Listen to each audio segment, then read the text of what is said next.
Using real estate to create your dream life provides value now, today, but it also provides value for future generations. Yeah. I feel like real estate's just this tool that gets overlooked sometimes. Yeah. Because it seems so hard to save up 20% down and all these different things you have to do. But the reality is you don't have to have 20% down. We started with no money. We borrowed from our 401ks and paid it back over time. Yeah.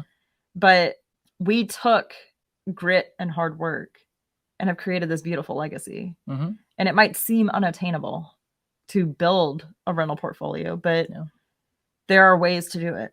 Yeah. One of the best books I could recommend to anyone is John Schaub's Building Wealth One House at a Time. Yeah. And that book is just, it's for the everyday American to get into rental property investing.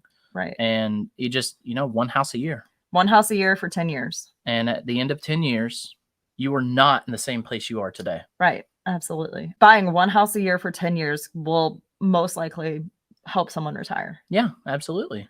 And I mean, there's so many ways you can structure the debt. One idea that I think it was from Brandon Turner is to buy 15 homes all on 15-year mortgages. And if you did that for 15 years, then when you hit year 15, that first house is paid off.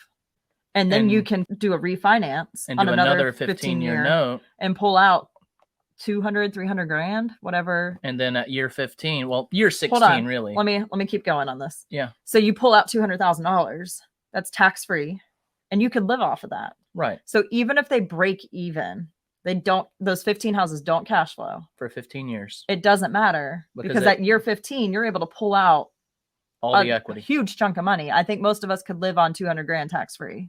Oh my gosh.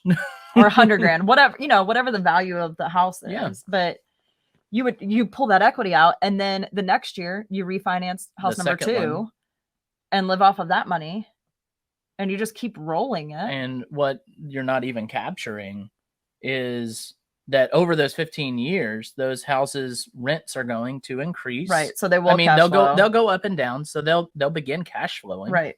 And when you go to refinance it, the house is probably going to be worth a lot more than what you bought it for.